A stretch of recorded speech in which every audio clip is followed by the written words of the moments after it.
Bom dia, pessoal, paz de Deus a todos, tá bom? Hoje nós vamos dar continuidade ao estudo da Reforma Protestante. Eu espero que todos nós possamos ser abençoados, enriquecidos pela Palavra de Deus e pela história que nos ensina muito, pela história que nos mostra a forma como devemos ver as coisas. Isso é importante porque o cristianismo ele já tem 2000 anos. Então as questões que hoje nós consideramos difíceis, elas já foram tratadas inúmeras vezes por pessoas diferentes, mostrando pontos de vista diferentes, e isso nos ajuda, e isso nos auxilia e é produtivo para nós. Antes de iniciar, é bom sempre orar. Vamos orar para dar início à nossa aula, cujo tema é Solos Cristos. Vamos lá. Senhor, gracioso Deus, nós te damos graças porque o Senhor é bom e nos guia a toda a verdade. Assim como guiou Martinho Lutero, está totalmente disposto a nos guiar hoje, pela manhã, ao conhecimento da tua palavra e à edificação proposta por teu Espírito. Ajuda-nos a ver Cristo bem maior do que vemos Ele agora. Ajuda para que a nossa visão acerca de Deus aumente. Amém. Que a nossa visão acerca de seus atributos e de sua glória aumente, Senhor. Que teu Espírito nos ilumine a mente. Amém. Para que vivamos para a tua glória. Amém. Em nome de Jesus, me dá sabedoria. Amém. Nos dá entendimento de tudo. Em nome de Jesus nós choramos, te agradecemos. Amém. Amém, irmãos? Amém. Acredito que todos tenham a apostila, ou quase todos, mas antes de iniciar o estudo sobre Solos Cristos, uma coisa que na verdade nós vamos falar bastante no decorrer de toda a aula, é estabelecer que o sola mais importante é qual sola? Somente Cristo. Os solos, né, são aqueles somentes da reforma, mas o sola mais importante, na verdade, é o sola escritura.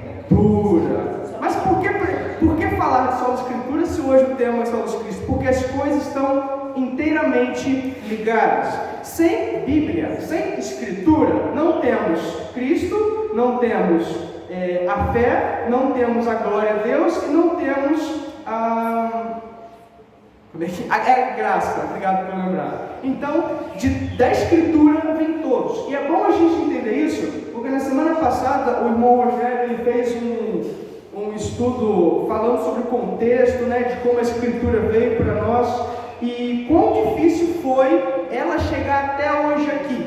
Então é bom que valorizemos ela de forma muito grande, que nossa estima cresça. Por quê? Porque do conhecimento dela vem todas as coisas que vamos estudar a partir de agora. Amém, irmãos? Hoje nosso tema fica sendo somente Cristo. Vamos falar um pouco disso. O que estava acontecendo na época que explodiu as 95 teses? Para começar, irmãos, havia um descontentamento total naquela época. A consciência das pessoas não estava em paz, nem mesmo as pessoas dentro da igreja. Havia uma opressão da parte do Estado, da parte da igreja, da parte dos comerciantes, da parte das pessoas que trabalhavam para a igreja, ou seja, a mente em paz era bem difícil na época. Pouquíssimas pessoas conheciam a verdade da Escritura como ela se apresentava. Por isso que esse período é chamado por alguns de período das trevas, porque foi um período na história que mais teve escuridão intelectual e espiritual, ok? Mas na semana passada o irmão Rogério falando sobre a reforma, ele falou de forma muito boa. Entretanto, só vamos pincelar um pouquinho sobre o contexto ali, só para relembrarmos aquilo que ele já falou, ok? O que estava acontecendo? É interessante que estavam tendo, como vou dizer, revoltas, um clima tenso, não só no meio da igreja, mas na verdade a Europa toda, a Alemanha toda, né, onde começou a reforma protestante, estava em uma completa confusão, um completo caos. Por exemplo, aquele primeiro lá, início da revolta dos camponeses em 1524. Ali está dizendo 1524. E de fato, essa revolta ela se instalou nesse ano. Mas o clima tenso, os dissabores da relação entre agricultores, camponeses, igreja e Estado já havia há muito tempo. Por quê? Porque o Estado e a igreja sempre foi muito opressor para com o mais pobre, para com aquele que queria empreender. Na verdade, a igreja considera o lucro, ou considerava, como um pecado. E por isso, não podendo empreender mais à medida que queriam, a igreja sempre dizia: pare com isso, está em pecado. Então imagina o clima entre esses dois. Eu quero isso, mas você não me permite isso. E a grande questão é, a igreja ela tem monopólio da salvação nessa época. Então, como conhecemos, não há salvação fora da igreja católica. Por quê? Porque só existe igreja católica naquela época. Não existe batista, ou presbiteriana, ou qualquer outro evangelho. Só existe católico. Então a pergunta é, para onde você vai buscar salvação? Para onde você vai buscar Jesus? Só a igreja católica apresenta Jesus. Ok?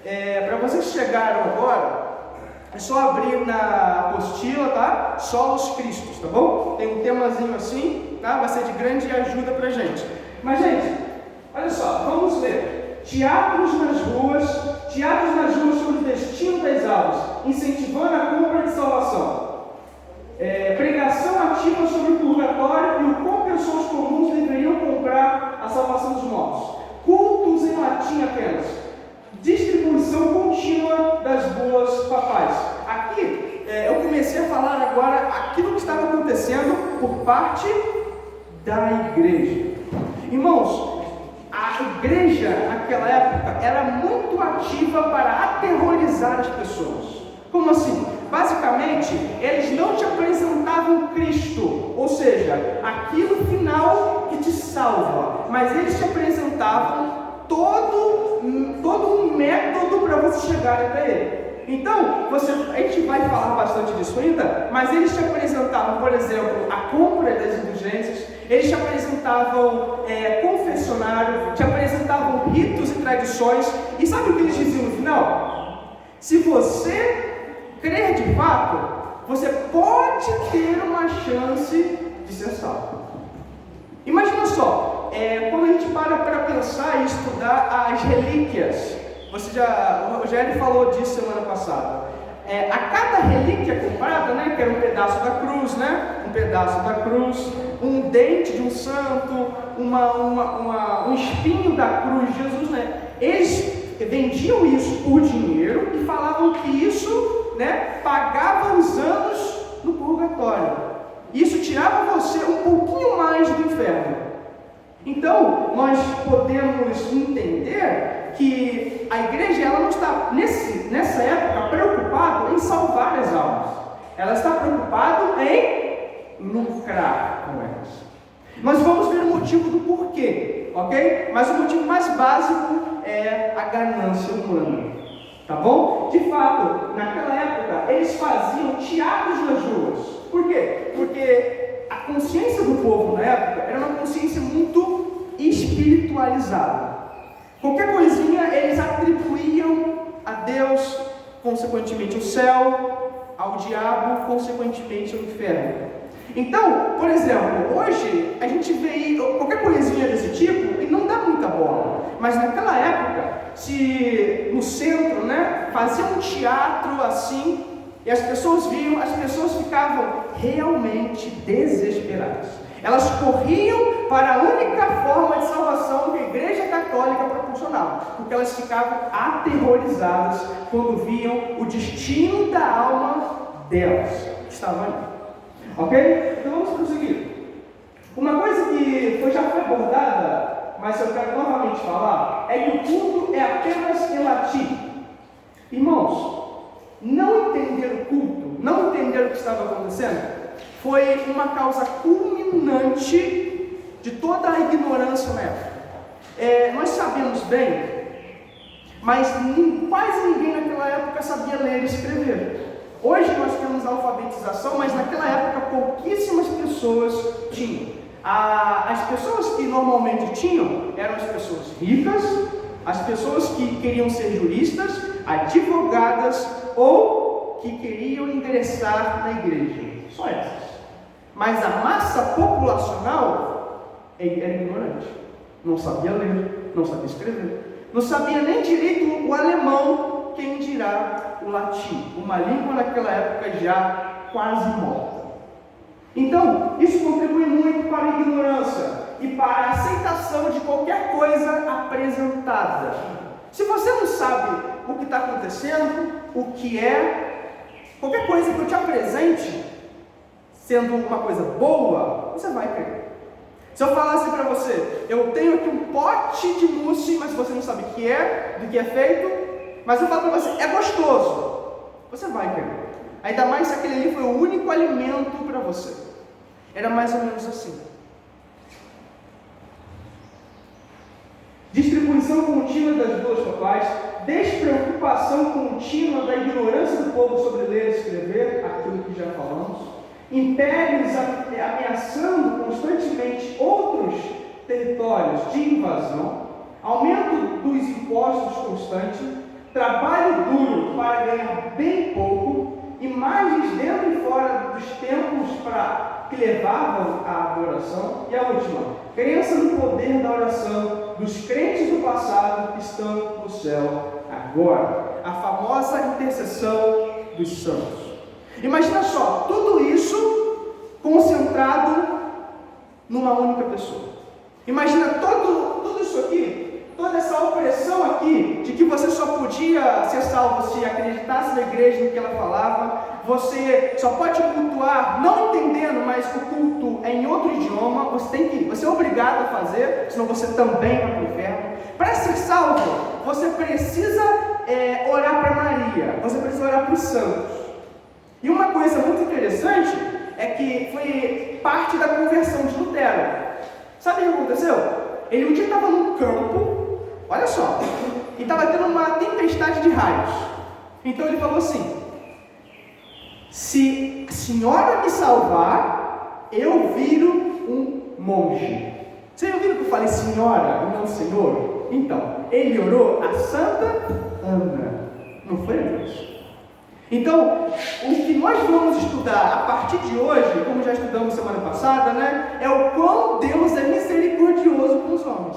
Porque até o grande reformador Lutero, há poucos momentos antes de sua conversão, foi um intensivo católico praticante, né, se podemos chamar assim. E nós vamos ver uma coisa muito maravilhosa também. Não existem grandes homens de Deus. Nós vamos perceber de forma ainda mais nítida que existe sim um grande Deus de pessoas pequenas. Um grande Deus de pessoas pequenas. Ok?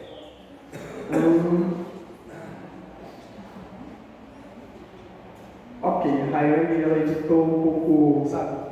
Mas espero que dê para ler, gente. Lutero resolveu 25 teses, ok. Em 31 de outubro de 1517, como nós sabemos a data, ele pregou isso, né, no castelo, na porta do castelo, e foi em latim. E se espalhou tanto pela Europa porque foi traduzido para alemão, como nós sabemos, e que o que fez a circulação dos estudos ser muito mais rápida. Os cultos eram realizados em latim, como eu já disse, o que contribuía com o monopólio da Igreja Católica. Olha só, agora uma coisa muito interessante que deu pontapé para a Reforma Protestante. O Papa Urbano VI, ele queria arrumar fundos para terminar a Basílica de São Pedro. A Basílica de São Pedro é uma igreja fenomenal arquitetonicamente, gigante, irmãos. Mas aí que está o problema, a forma como ele queria fazer isso. Como ele queria? Vendendo indulgências. Então, ele contratou um famoso vendedor de indulgências naquela época, até porque naquela época isso era um trabalho, tá? Vender indulgências era bem pago. Se você vendesse perdão dos pecados, irmãos, você ia ser muito bem pago naquela época. tá bom? Já é uma indicação de trabalho para quem está desempregado. Então, pessoal, o que fez o povo ser ainda mais oprimido? Porque eles falavam assim para você, eles já oprimiam, pediam dinheiro para manter as coisas, manter os bispos, manter o papa, manter os cardeais, manter o negócio. Mas eles começaram a ser ainda mais intensivos nisso. Então, por exemplo, chegaram a ser tão intensivo que a famosa frase do vendedor de indulgências Tetzel, João Tetzel, foi essa aqui, ó. A cada show de moeda no fundo do baú é uma alma saindo do inferno e do purgatório. Eles vendiam a salvação de maneira descarada, a ponto de dizer assim, ó, esse mesmo cara disse isso aqui, ó. Eu estou disposto a perdoar até o homem que estuprou a Virgem Maria, sabe? Em termos filosóficos, claro. Até o homem que fez tal brutalidade, se a pessoa dá tal quantia, Deus está disposto a perdoar. Eu vendendo os bens, estou disposto a perdoar. Então olha só a consciência da época, olha só a opressão. E quando a Igreja Católica lança essa edificação, essa revitalização da Basílica de São Pedro, o povo odeia isso. Sabe por quê? Porque pode ser bom para eles, mas o povo vai ser ainda mais pobre, o povo vai ser ainda mais angustiado, sem paz, sem dinheiro. As pessoas deixavam de dar comida para os filhos para comprar a salvação dos seus entes queridos. Tem até uma coisa que o Rogério falou semana passada, é que uma vez uma senhora, né, que tinha uma menina, ela falou para Lutero, veja, eu tenho uma moeda, a moeda que ela podia alimentar os filhos, claro, a filha, mas eu comprei a salvação da minha filha. Claro que Lutero, nessa época, ele olhou para ela e disse, e querida, isso é apenas um papel do compra a salvação.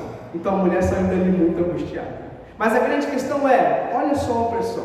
E sabe o que é interessante? Se você for perceber, hoje em dia nós não temos indulgências mais. Nós não temos aquele papelzinho que compra a salvação. Nós não temos mais, aliás, nós temos um confessionário, né, até hoje. Mas nós, por exemplo, não temos da mesma forma como era, mas os conceitos, infelizmente, ainda continuam na igreja protestante, continuam entre nós. Ainda hoje, pessoas tentam ser salvas por intermédio de obras próprias. Coisa que Lutero condenou asseveradamente, que a Bíblia condena. Mas nós vamos falar disso um pouco mais à frente. Quando Lutero ele cravou as teses, né? Ele cravou em forma de debate, porque na época ele era um professor de teologia, né? Ele era um mestre de teologia. Então é tudo em forma de debate. Qual a intenção de Lutero ali? É bom a gente falar, irmãos, que primeiramente Lutero não teve a intenção de causar, né? Ele não sabia, não tinha consciência de que ia causar tanto alvoroço quanto causou.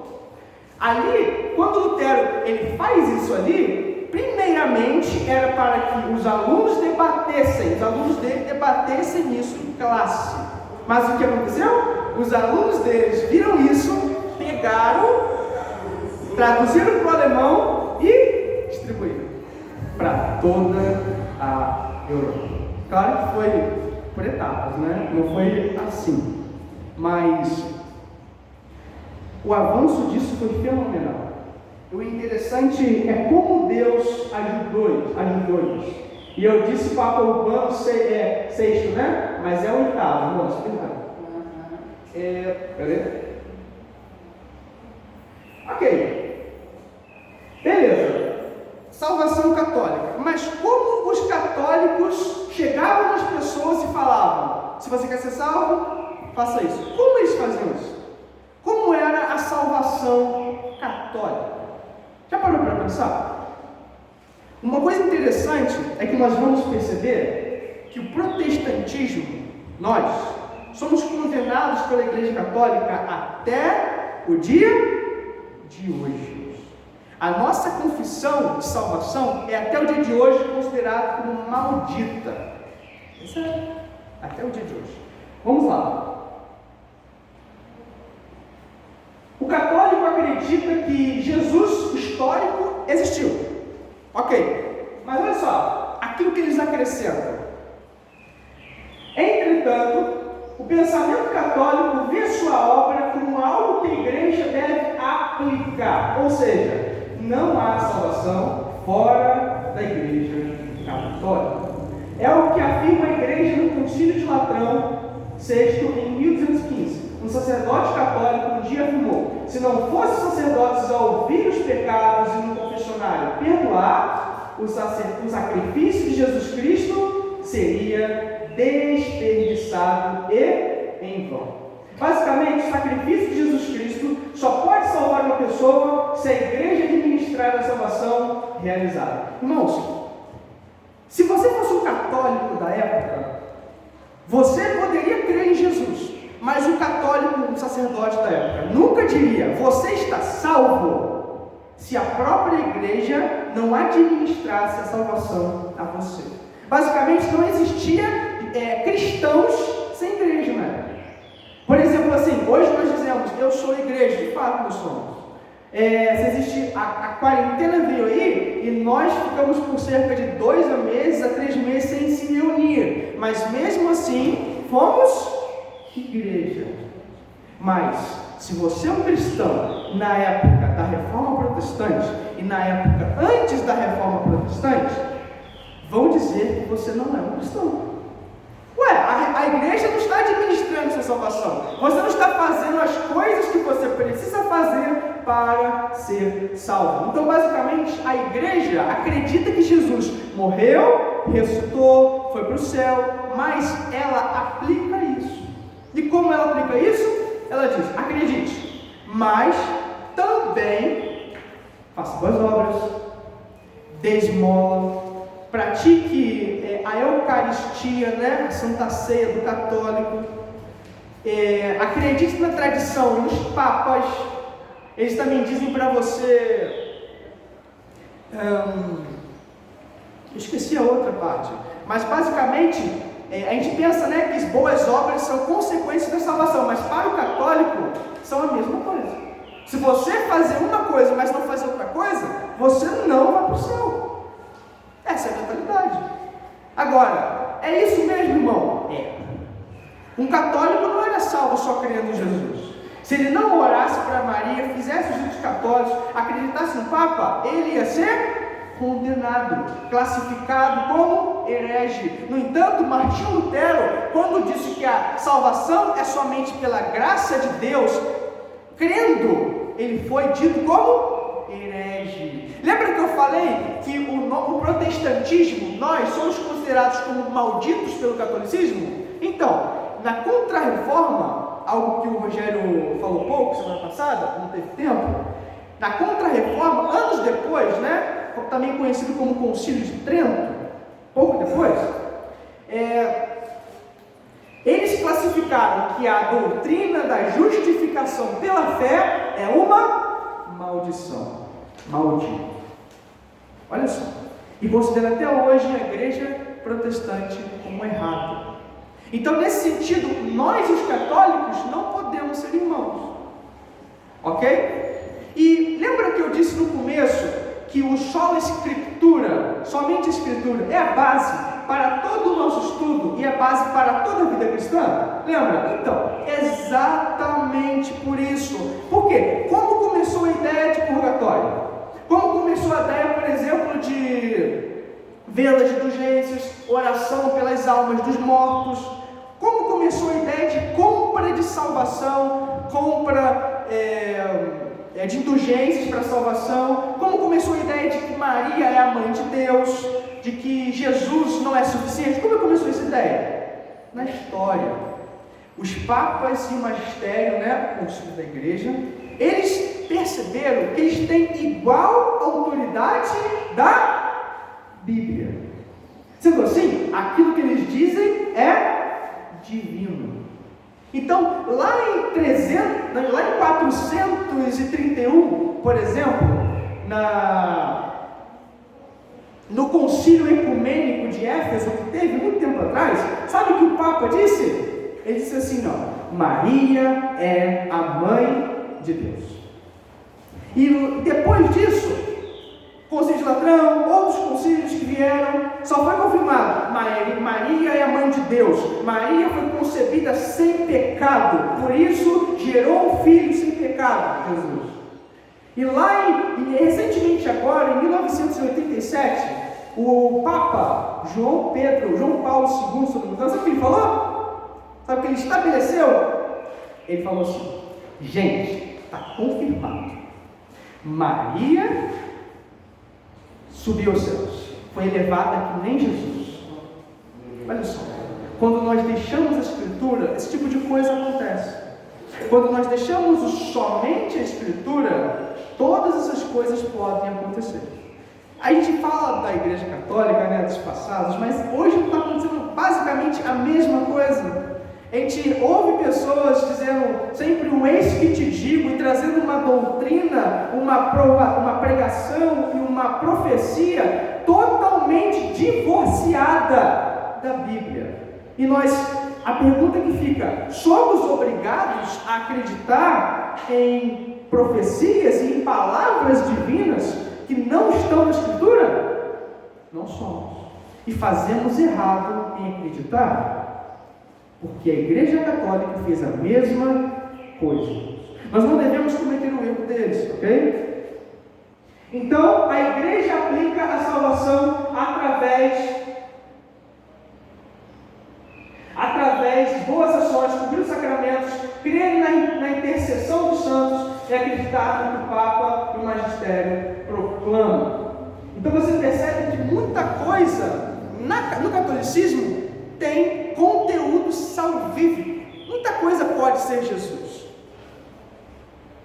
Agora vamos entrar mais a fundo nessas coisas à parte da salvação, né? Do somente crer em Jesus, que eles falam que a gente precisa fazer, tá bom? Vamos ver um pouco mais a fundo isso, para a gente procurar entender o grande contraste que existe na tradição católica para com o Jesus que a gente encontra na Bíblia, ok?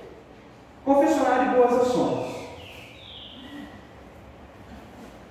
O pecador, olha só que absurdo, irmãos. O pecador deve ir à igreja e se confessar sempre os seus erros, e um sacerdote autorizado, e o sacerdote perdoará os pecados da pessoa como se fosse o próprio Jesus Cristo. Jesus efetuou sua obra na cruz, ok? E é devido ao sacerdote católico aplicar o sangue purificador de Jesus na vida dos pecadores. Em resposta ao perdão pronunciado pelo sacerdote, o fiel deve fazer algumas boas ações e algumas penitências pelos erros feitos. Ou seja, o perdão é recebido, mas o fiel deve lutar para recebê-lo através de alguma ação obediente. Olha só que interessante. Teve um sacerdote católico, eu não lembro bem o nome dele, que ele disse uma coisa espantosa. Ele falou assim: se não fosse o sacerdote católico a perdoar os pecados ouvindo no confessionário, o sacrifício de Jesus Cristo não seria aplicável. Olha só isso. Olha só. Basicamente, irmãos, ouvir para eles os pecados, né? Nós temos lá a referência de Tiago, que Tiago nos fala, se não me engano é Tiago capítulo 4, versículo 8, eu posso estar enganado, mas lá em Tiago está dizendo que nós devemos orar uns pelos outros, né? Confessar os nossos pecados, falar uns aos outros, mas aquilo ali é sobre ajuda mútua, não sobre que nossa conversa tem poder para perdoar. Mas o católico, ele não acredita nisso. Ele vai dizer para você, se você quiser ser salvo, que você deve ir lá no confessionário, falar todos os seus pecados, e você só vai ser perdoado se você ouvir a palavrinha mágica: eu te perdoo, meu filho. Não é assim? É assim, irmão. A gente acha engraçado, né? É uma coisa às vezes absurda, mas é exatamente assim. E as pessoas antigamente levavam isso tão a sério que tinha briga para entrar no confessionário. Uma doideira, né? Então, basicamente, o sacerdote católico aplica a salvação realizada por Jesus Cristo. Mas vocês lembram de João, capítulo 15? Lembram? Jesus diz assim, quando ele vier, ele testificará de mim. E, se não me engano, no capítulo 14, ele fala assim, quando ele vier, ele convencerá o mundo do pecado, da justiça e do juízo. Então, quem aplica a salvação não é o sacerdote, é o Espírito Santo. Ok? E mais, atenção, essa vai ser interessante. Olha só. No século VI, esse Papa aqui, Gregório, insistiu no caráter didático das pinturas nas igrejas para evangelizar os analfabetos. Logo após isso, parece uma boação, né, irmãos? Parece uma boação, né? Poxa, tem gente analfabeta, gente. Tem gente que não sabe ler, tem gente que não sabe nada. Infelizmente, poxa, ok, vamos então colocar uma imagem aqui de Jesus e da Virgem Maria. Ok, para evangelizar o povo, parece uma boa ação. Mas olha só o que aconteceu dessa boa ação. Logo após isso, o famoso Concílio de Nicéia, realizado em 737, dogmatizou essa doutrina. Recentemente, essa data aqui, em 1997, o Papa João Paulo afirmou como legítima essa doutrina. O que aconteceu depois disso? Virou doutrina a adoração e intercessão a pessoas que já morreram, como se elas pudessem ouvir e atender orações. Então, basicamente, esse padre aqui, esse Papa Gregório aqui, ele teve a boa intenção de evangelizar as pessoas perdidas, porque elas não tinham entendimento da leitura. Ok, então ele colocou as imagens, mas logo depois que foi colocadas as imagens, que ele venceu essa batalha no concílio, o que aconteceu? Ele topou pessoas, né? A igreja topou pessoas, não vendo isso e admirando, e vendo o conteúdo, e sabendo que de fato Jesus morreu pelos pecadores, não. Ele viu, a igreja viu pessoas adorando-os. Adorando. Não uma adoração de respeito, sabe? Honra. Não. Adoração como é devida a Deus. Orando, pedindo, clamando, tratando isso como nós hoje tratamos Deus. Não é semelhante, não é parecido como os israelitas fizeram com os falsos deuses dos outros. Dos outros países, das outras cidades. A diferença é que esses santos aqui, esses falsos deuses, nós conhecemos. São Paulo, Pedro, João, Maria, nós conhecemos isso. Mas é o mesmo padrão. Recentemente, não é tão recente assim, né? Na época da Reforma, quando Lutero falou, gente, isso está errado. Como a gente vai orar para um santo que morreu se ele não é Deus? Como a gente vai pedir a Pedro, por exemplo, um pecador que nem a gente? Como a gente vai pedir a ele se ele não é onisciente, se ele não é onipotente? Como a gente vai? Então a igreja, ela formulou uma resposta.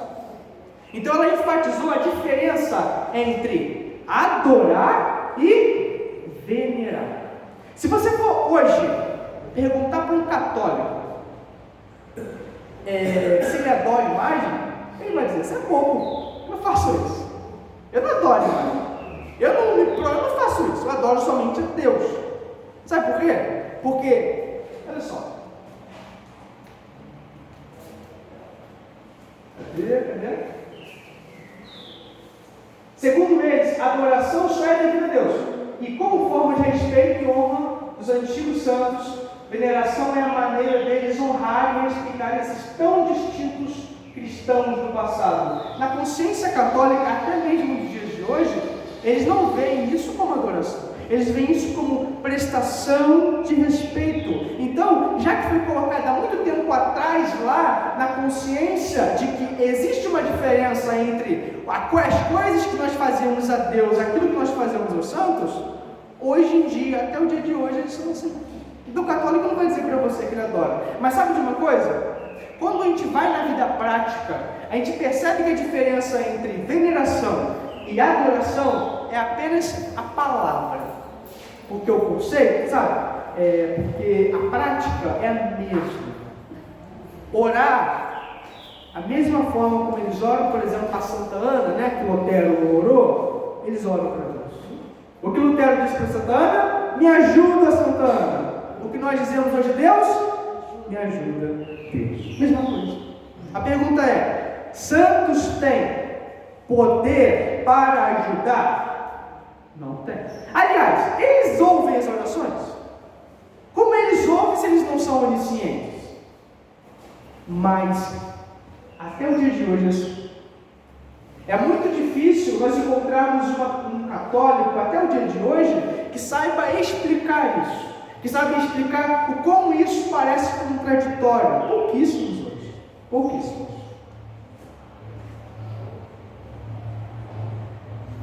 Essa é ferrenha, irmãos. Até entre os reformadores houve peleja, houve briga.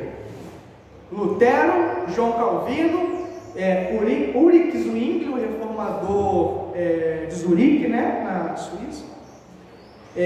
Até eles convergiram nisso. Até eles se atrapalharam nisso.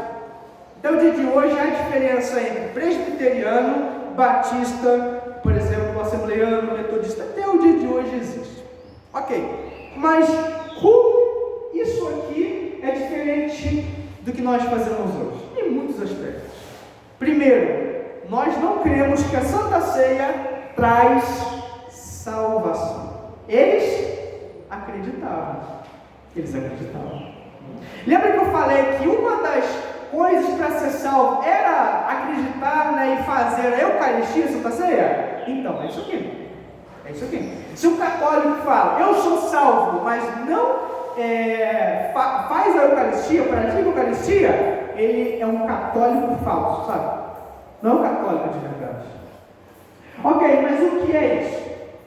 Quando o sacerdote católico levanta o pão e o vinho, Cristo torna-se aqueles alimentos. Olha só. Chegou um ponto, irmãos, que sacerdotes católicos, muito bem conhecidos hoje, só não conheço o nome, mas são bem conhecidos. Eles chegaram a ponto de dizer que quando o sacerdote católico levanta o pão, né, levanta o vinho, é como se Jesus Cristo tornasse aqueles alimentos. O pão, sabe, não se transforma em carne. O vinho não se transforma em sangue. Mas, essencialmente, é como que aquilo ali fosse Deus. Olha só, vamos ler isso aqui que o sacerdote católico diz. Comer de mim. A transformação dos elementos ocorre de tal forma que não há nada no pão que não seja Deus. O católico acredita que se ele tomar a Santa Ceia, ele está realmente comendo e bebendo de Cristo. É uma coisa muito literal. Realmente é isso que você está pensando. Comer carne, beber sangue, é isso aí. Basicamente isso. O católico acredita nisso. E isso é potencial salvador para o católico. Chamamos de doutrina da transubstanciação. Ok? Nós acreditamos bem diferente. Acreditamos que para nós é um memorial. É aquilo que nos lembra a morte, a ressurreição, a ascensão de Cristo, que nos faz pensar no que Ele fez por nós. E assim, lembrando daquilo que Ele realizou, somos edificados. O católico acredita que a Santa Ceia transmite por si só salvação. Nós não acreditamos nisso. Para nós só há salvação em Jesus Cristo. Para nós isso aqui é lembrança, não salvação. Memorial. Exatamente, o memorial. Irmãos, essa doutrina ela é tão diabólica, mas tão diabólica, que pessoas passaram, pessoas até o dia de hoje acreditando nela, entregam-se a isso. Entregam-se a isso. Basicamente, a gente pode pensar, né? Poxa, uma pessoa que vai acreditar em tudo isso aqui, é uma pessoa devota, né? É uma pessoa que vive de forma santa. mas a maioria esmagadora dos católicos, infelizmente, não vive de forma santa, sabe? Como nós estamos pensando que vivem. A maioria esmagadora, acredite se quiser, vive os 6 dias da semana da forma como desejam. Isso foi o índice levantado, tá bom? Estudo levantado. A maioria vive infelizmente assim, mas quando participa dos ritos, quando participa das realizações que eles procedem dentro dos templos, no sacerdócio, no confessionário também, a salvação é aplicada. Então olha só, um contraste entre estilo de vida e salvação recebida. Não há uma mudança, infelizmente, e esse é um dos motivos pelos quais, infelizmente, não podemos ser irmãos em Cristo dos católicos, porque a forma de salvação deles não é apenas uma em Cristo, na verdade, são várias. E aí eu volto lá para o começo que eu falei, que a coisa mais importante, e é bom a gente lembrar disso sempre, é crer primeiramente na Escritura, porque da Escritura vem todas as doutrinas corretas, porque foi com base em largar a Escritura que papas católicos pensaram e fizeram teologia dizendo: gente, isso aí é Deus, gente, isso aí é Salvador. Então, ok? É com base nisso que são salvos. Irmãos, há uma diferença esmagadora entre o Jesus católico e o Jesus protestante, o Jesus como é apresentado. A grande diferença, sabe, está realmente na simplicidade. Nós acreditamos numa coisa tão simples que às vezes é desconfiável. Como um homem judeu, nazareno, que viveu numa região pobre daquela época, pode morrer numa cruz e hoje, 2000 anos, podemos dizer: eu tenho total salvação, unicamente, suficientemente naquele homem. Como nós podemos dizer isso? É porque o Evangelho é tão simples que Paulo, em suas cartas, diz que alguns chamam ele de escândalo e chamam de tolice. Ele diz assim, se não me engano, está em Romanos isso, Romanos capítulo 1. Para os gentios, ele é sabedoria, ou falta de sabedoria. Está lembrando aí, Rogério? Por favor. Está em Romanos isso, Romanos capítulo 1. Não seria 1 Coríntios 1:18? Dá uma lida aí. Mensagem da cruz é loucura para os que se encaminham para a destruição, mas para nós que estamos sendo salvos, ela é poder de Deus. Exatamente. 1 Coríntios 1:18. Eu acho que em Romanos capítulo 1 está dizendo que fala do conteúdo evangelizador, né? E fala que para judeus e para gregos é Salvador, realmente, me confundi. Mas é isso aí. Os gentios consideravam a pregação do Evangelho um escândalo. Por quê? Porque para eles o Messias não é Jesus. Então, falar que o Messias, para o judeu, deveria ser um rei, mas que morreu numa cruz, gente, isso é loucura. Uma loucura.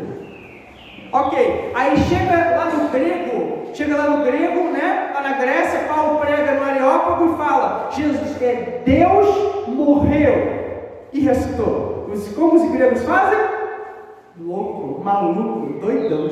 Por quê? Porque o conceito grego de um Deus morrer e voltar à vida é sem sentido. Por isso que para o grego, Paulo diz, o Evangelho ele é loucura. É loucura. Mas para nós, Paulo diz isso várias vezes, é poder de Deus. Aquilo simples nos salva. Aquele judeu efetua a salvação. Irmãos, e é com base nesse Jesus que a Escritura apresenta que vamos falar agora. Falamos dos Jesus católicos, e vamos perceber massivamente a diferença entre ambos, ok? Então eu convido vocês a abrirem suas Bíblias em Atos, tá bom?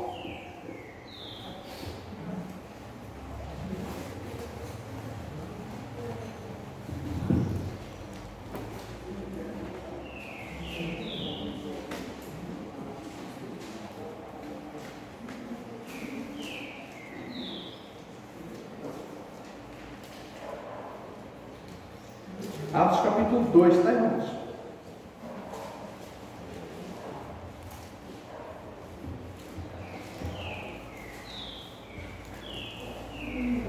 Por que Jesus é tão especial, não é verdade? Por que ele é tão distinto assim? Por que não podemos encontrar salvação em algum outro? Por que ele é tão especial? Porque os católicos estão certos e nós estamos... porque eles estão errados e nós estamos certos. Porque sacrifício na cruz é salvador para nós e não devoção a Maria e não confessionário. Porque essas coisas não são. Irmãos, a salvação em Cristo, antes de ser ela espiritual, né? Ao mesmo tempo ela é histórica também.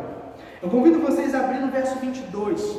Ao mesmo tempo que hoje nós vamos ver um Jesus grandioso, majestoso, infinito, nós também vamos ver um Jesus que de fato existiu, sabe, de forma muito literal. Ao passo que vamos ver, pela visão humana, aquele que andou, fez isso ou aquilo, mas vamos ver também aquilo que estava acontecendo enquanto ele estava morrendo ou ressuscitando. Verso 22, queridos. Pedro falando: varões israelitas, atendei a essas palavras. Jesus o Nazareno, varão aprovado por Deus diante de vocês, com milagres, prodígios e sinais, os quais o próprio Deus realizou por intermédio dele entre vocês, como vocês mesmos sabem, sendo este entregue pelo determinado desígnio e presciência de Deus, vocês o mataram, crucificando-o por mãos de pecadores iníquos, ao qual, porém, Deus ressuscitou, rompendo os grilhões da morte, porquanto não era possível que fosse retido por ela. Pula lá para o verso 31, vai, irmão. Prevendo isto, referiu-se à ressurreição de Jesus, que nem foi deixado na morte, nem o seu corpo experimentou a corrupção. A este Jesus, Deus ressuscitou, do que todos nós somos testemunhas, exaltado pois a destra de Deus, tendo recebido do Pai a promessa do Espírito Santo, derramou isto que vedes e ouvis. Queridos, o Jesus histórico, ele é maravilhoso. Compreendendo aquilo que a Escritura fala sobre ele, poderemos chegar a uma conclusão hoje, para não enganarmos, da mesma forma como outros já se enganaram. A escuridão católica, podemos pensar, poxa, reforma protestante acabou. Não, ela permanece até hoje. Até o dia de hoje, é basicamente dessa forma como a gente viu que acontece a salvação deles. Ok? Até o dia de hoje. Ok. Mas é importante analisarmos a existência de Jesus, e ela é indubitavelmente real. Pessoas já tentaram prová-la como inexistente. Ele não existiu, não ressuscitou. Existe até, na verdade, um homem chamado Lee Strobel. Ele foi um jornalista famosíssimo. Acho que depois vocês vão conhecer pelo filme que a história dele nasceu. Ele foi um jornalista e um escritor. A esposa dele, irmão, se converteu ao cristianismo. Então ele ficou tão irritado, tão furioso com aquilo que a mulher estava vivendo, que decidiu estudar o cristianismo para tentar desmoralizá-lo e torná-lo uma besteira.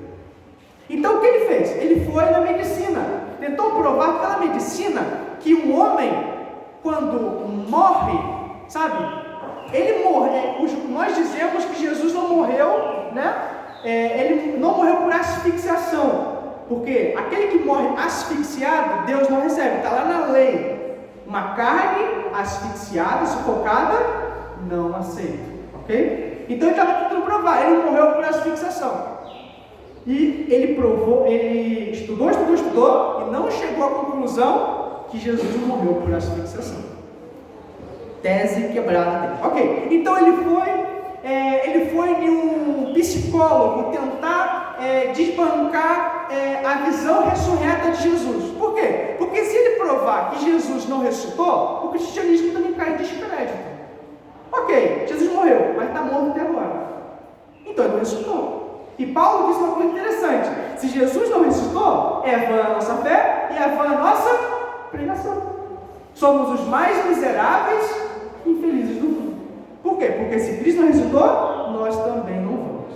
Então ele tentou. Ele chegou à conclusão que isso também é uma tentativa fracassada. A psicóloga falou bem claro para ele: é impossível mais de uma pessoa olhar para uma mesma coisa sendo ela imaginária. Ok, fracassado. Irmãos, ele tentou de todas as maneiras possíveis desbancar o cristianismo. Sabe o que aconteceu no final? Ele se converteu. Sabe por que ele se converteu? Porque ele chegou à conclusão que é impossível desqualificar a existência do Evangelho. Não tem esse homem, Lee Strobel? Ele inspirou um filme chamado Em Defesa de Cristo. A vida dele foi aquilo ali que está no filme. No final ele se converte e hoje, se não me engano, ele está vivo ainda. Se não me engano, ele serve na igreja presbiteriana dos Estados Unidos. É um homem de Deus, irmãos. Então, quando nós paramos para pensar, por exemplo, na existência de Aristóteles, Homero, esses caras filósofos aí, nós chegamos a uma conclusão de que para se notar existência, para ter certeza de existência, esses homens aí seriam desqualificados, ok? Por exemplo, Aristóteles, se não me engano, 5 ou 12 relatos de que existiu mesmo de obras dele. Já Platão, se não me engano, tem 8. Homero, pouquíssimo. Shakespeare, quase nada. Mas ninguém duvida da existência deles.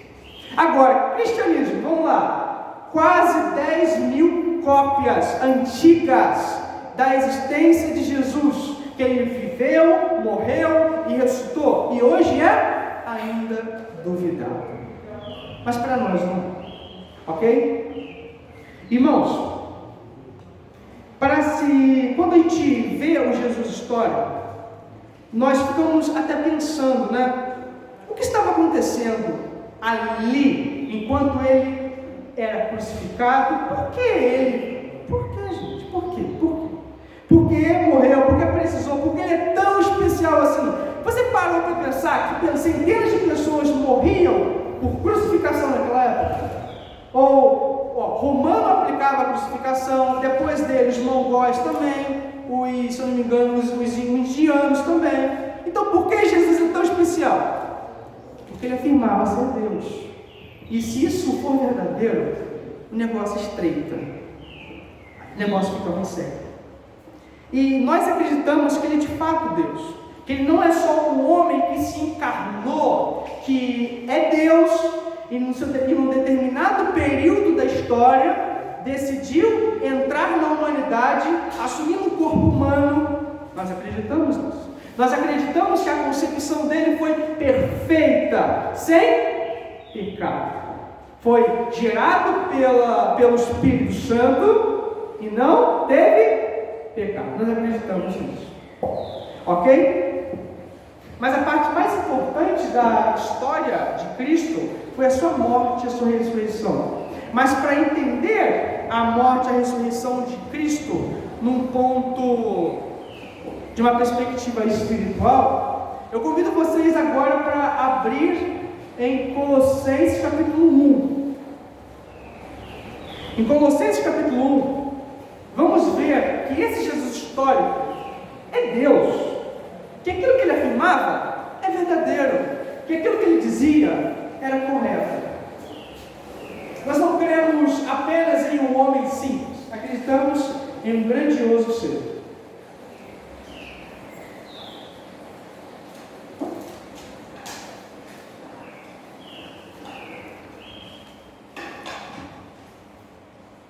Todos abriram?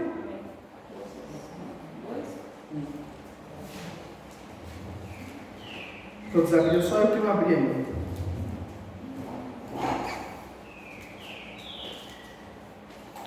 Perfeito.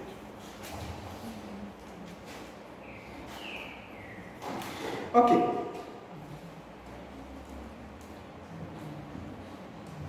Verso 13, queridos. Enquanto ele estava morrendo, o que aconteceu? Vou te dizer o que aconteceu. Verso 13. Ele nos libertou do império das trevas e nos transportou para o reino do Filho do seu amor, no qual temos a redenção, a remissão dos pecados. Ele é a imagem do Deus invisível, o primeiro de toda a criação. Nele foram criadas todas as coisas, nos céus e sobre a terra, as visíveis e as invisíveis. Seja o trono, sejam soberanias, quer principados, quer potestades. Tudo foi criado por meio dele e para ele. Ele é antes de todas as coisas, nele tudo subsiste. Irmãos, é maravilhoso quando nós olhamos para Cristo e percebemos a dupla natureza dele, como é suficiente. Nós não precisamos de indulgências, penitências, ou qualquer outra coisa para atribuir a nossa salvação, justamente porque em Cristo se reside toda a divindade. Por que precisar da oração de um santo, se eu tenho a intercessão daquele que é perfeito? Por que eu vou precisar do poder alheio, se eu tenho aquele que tem todo o poder? Quando Jesus Cristo foi concebido, veio a este mundo, ele respeitou todas as etapas de um ser humano qualquer, ok? A pergunta é, como Jesus vivia? Como ele caminhava? Que lei obedecia? A lei que ele mesmo criou. Você lembra lá em Moisés, quando Deus deu lei a Moisés, falou: Moisés, é isso aqui, isso aqui, isso aqui. Você lembra dos profetas, quando Deus falou para os profetas que isso é certo, isso é errado, formando assim estatutos? Você lembra disso? Antigo Testamento? Então, a vida dele foi totalmente pautada nisso aqui, no Antigo Testamento, nessas leis. Qual a diferença então de Jesus para qualquer outro humano? É que ele não desobedeceu nenhuma lei, nunca, desde 0 anos até 33, nunca desobedeceu. Um homem perfeito. O interessante, amigos, queridos irmãos, é que a concepção dele, bem como eu falei, da dupla natureza dele, é que uma dependia da outra. Olha só que interessante. Se Jesus não fosse humano, não poderia efetuar a salvação terrena, porque Hebreus vai dizer que ele, justamente porque somos humanos, seres humanos, espécie, é que ele assumiu a forma humana. Se fosse necessário salvar um rato, um anjo, ele teria assumido a forma de um anjo, de um rato. Mas justamente porque somos humanos. Ok. Com toda a natureza humana, adotou também os costumes humanos, mas também em toda a sua divindade não abriu mão dela. Existe um entendimento na igreja moderna que é muito desnecessário. Nós acreditamos, nós não, né? Mas se acredita muito. Não sei se você já ouviu isso. É como se Jesus tivesse feito um pacto com o Pai de não usar sua divindade. Já ouviu isso? Ele não pode usar seus atributos divinos se ele é humano. Isso é contra as regras. Tem até um filme muito conhecido sobre Jesus de Nazaré. Está no YouTube, irmão, você pode procurar. Que Jesus no deserto faz um pacto com o diabo. Não usa teu poder para vencer o pecado. Luta como homem. E Jesus, tá bom, vamos. Gente, isso não existe. Isso não está na Escritura. Jesus, justamente por ser Deus, que Ele pôde fazer o sacrifício por nós. Porque se Ele não fosse Deus, Ele não faria. Não poderia. Aliás, por que Pedro, por que Paulo, porque eu e você não podemos fazer o sacrifício? Somos humanos. Ok? Mas é porque Ele é Deus que Ele pôde fazer isso. O verso que lemos, irmãos, ele é exato e vai de forma clara na consciência nossa. Olha só, o verso 1. Ele nos libertou. A pergunta é, do quê? Daquilo que precisava ser liberto, pecado. Por que Jesus foi perfeito? E por que temos essa concepção de perfeição de Cristo? Porque justamente todo o planeta ao qual Jesus estava inserido não era. Tudo estava manchado pela podridão em trevas do pecado. E só Cristo era o pontinho luminoso, a única luz do mundo. Por isso que quando ele fala, eu sou a luz do mundo, é uma coisa impactante, porque não é uma das, é a luz. A luz. A nossa vida, a humanidade, ela está totalmente e completamente repleta e afogada de pecados. Quando Jesus Cristo vem, ele não efetua a salvação apenas para os que vêm depois dele, sabe? Nós. Por exemplo, 2020 depois de Cristo. Mas a salvação também é aplicada para os que estão antes de Cristo. Para todos aqueles que acreditavam que Deus enviaria um Salvador. A salvação foi aplicada antes de Cristo, depois de Cristo. Irmãos, estamos tão afogados no pecado que precisamos ser libertos. A maravilha do Jesus histórico é que isso foi planejado pelo Jesus divino desde antes do universo ser criado. Isso é interessante. Ele nos libertou do império das trevas e nos transportou para o reino do seu Filho amado, no qual temos a redenção, a remissão dos pecados. Na visão de Pedro, isso era uma coisa muito mais literal, porque ele viu o divino passar entre ele e carregar a cruz. Ele viu a carne ser flagelada, a cabeça ser espetada, e ele viu Jesus ser pendurado. João viu. Era claro para ele que um homem estava sendo morto ali. Mas aquilo que Jesus faz em sua morte, por ocasião de sua morte, é o que se origina todo o cristianismo. Irmãos, verdadeiramente, de forma muito reta, os pecados que nós temos, eles vão para Cristo.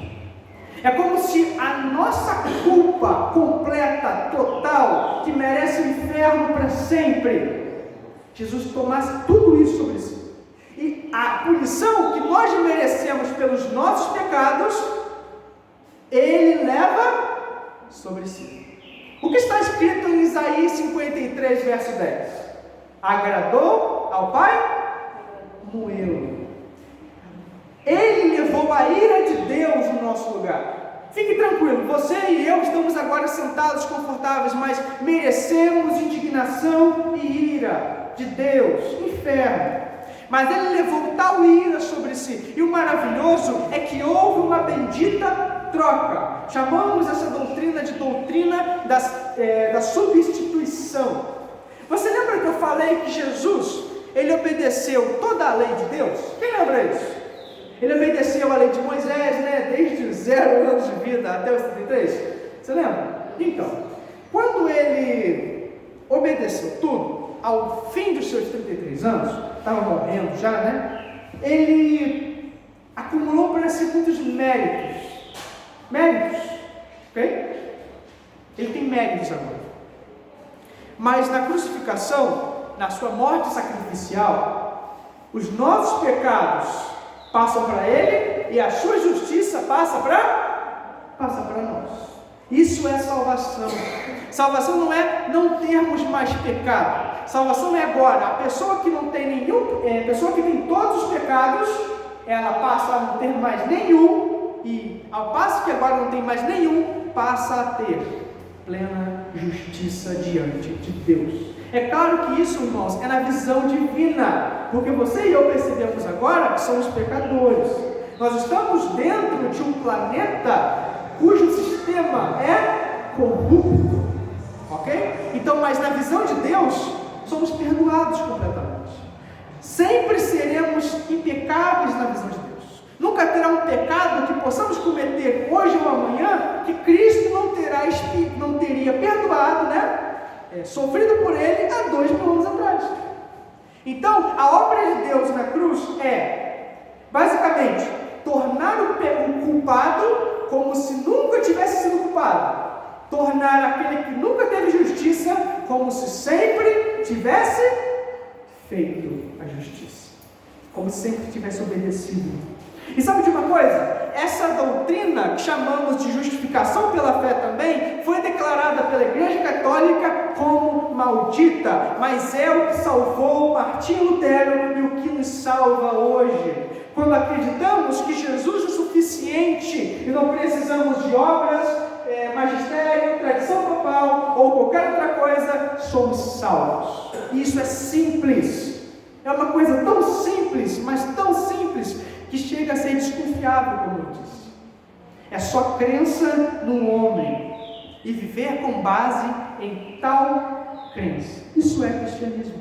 Parece simples, não é? Porque às vezes vemos movimentos tão emocionais e sentimentais aí por fora e percebemos, gente, olha esse povo, sei lá fazendo o quê, e eu estou aqui vivendo a vida, cristã, na igreja, fazendo isso, aquilo com meus irmãos.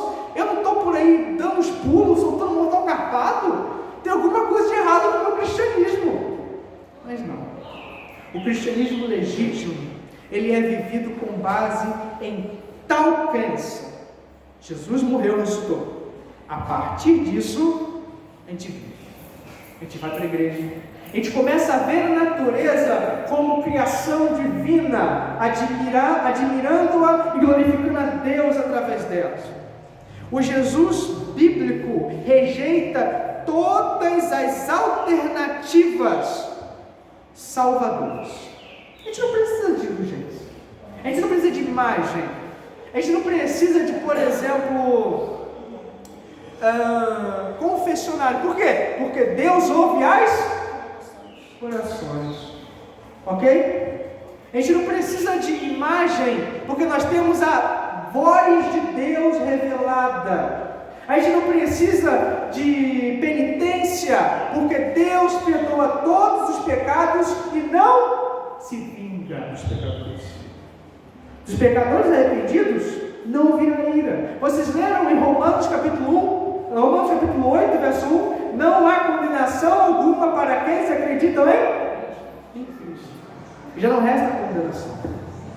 Vocês perceberam a diferença do Jesus católico para o Jesus bíblico? Ele é a imagem de Deus. E por ser imagem de Deus, é que ele é tão suficiente assim. Ok, ele morreu. Mas por que ele não precisa morrer todos os dias se eu peco todos os dias? Você se perguntou isso? Ok, ele morreu uma vez, mas eu peco todo dia. Ele levou quantos pecados meus? Se amanhã eu vou pecar também, provavelmente. Jesus é eterno, mas o pecado também tem a essência infinita, sabe? Mas quando o pecado se achega em Cristo, ou seja, nele que ele é eterno, o pecado é eternamente punido na vida dos santos. É por isso que hoje, ou amanhã, ou daqui a 10 anos, se você ainda continuar crendo em Cristo, coisa que eu acredito que fará, você ainda estará perdoado. Não por um sacrifício novo, não por uma coisa diferente, mas pela mesma coisa, pelo mesmo Cristo, pelo mesmo sacrifício, pelo mesmo. Não precisamos de outro, não precisamos de outro evangelho como Gálatas diz, o irmão Rogério falou tanto semana passada. Só precisamos acreditar em Jesus, naquilo que ele fala, é suficiente em tudo, em cada palavra é suficiente. Verso 16: por eles foram criadas todas as coisas no céu e sobre a terra, as visíveis e as invisíveis, sejam tronos, sejam soberanias, quer principados, quer potestades, tudo foi criado por meio dele e para ele. Irmãos, e para encerrar falando desse Jesus maravilhoso, a gente pode até pensar, ok, Jesus é Salvador, ele foi para a cruz, só que o mundo ao qual vivemos não está separado desse Jesus que foi para a cruz. Olhe para cada aspecto que existe no seu planeta, que você vive, e você vai perceber que foi criação divina. É Deus aquilo ali, foi Deus que criou aquilo ali, foi Deus que auxiliou, foi Deus que operou, capacitou, foi Deus. Por isso que muitos hoje teólogos famosíssimos dizem que a natureza é o quinto evangelho, porque anuncia a glória de Deus, sabe, mostra. Irmãos, o chamado de estudar o passado é para mostrar que as glórias de Deus permanecem a mesma coisa no presente. A mesma coisa. Concluindo, você não precisa de nenhum amparo, de nada exceto Cristo. Você não precisa de coisa alguma com Jesus Cristo. É só Jesus Cristo. Lembra que eu falei no começo da aula que hoje ainda somos um pouco católicos? Então, há muito isso. Por quê? Porque nós não temos mais imagens nas paredes, não temos mais, não confessamos aqui, nós não compramos indulgências, mas nós às vezes queremos ainda ser salvos através das obras, através de coisas praticadas e não crendo no que Ele realizou. Mas uma coisa eu quero dizer para você, é que se for para crer numa obra, se for para ser salvo por causa de uma obra que não seja a sua, a que você pratica, que seja a que Cristo praticou, que seja a que Ele fez, a boa obra dele, e apoiado nisso, temos paz com Deus. Romanos capítulo 5. Romanos capítulo 5. Justificados, pois, pela fé, temos paz para com Deus. Irmãos, nunca entramos em guerra depois de estarmos na paz. Nunca. Sabe o que eu dizer para você? Está em guerra, hein? Deus está irado contigo, hein? Deus vai te matar. Irmãos, anátema. Mentira. Jesus nunca vai fechar os braços para quem Ele já abriu. Nunca vai deixar de salvar uma ovelha ao qual Ele salvou. Ele nunca vai tirar do aprisco uma ovelha que já entrou. Sendo assim, confie em Deus e Ele vai te agraciar. Amém? Deus é suficiente, irmãos. Agora, né? Vamos fazer nossa gincana? Aliás, tem um período para perguntas, né? Gente, nós damos um período para perguntas. Alguém tem alguma pergunta para fazer? Alguma colocação? Alguma... não achei isso. Amém. Só um comentário. Na verdade é uma pergunta mesmo. Você falou a comparação de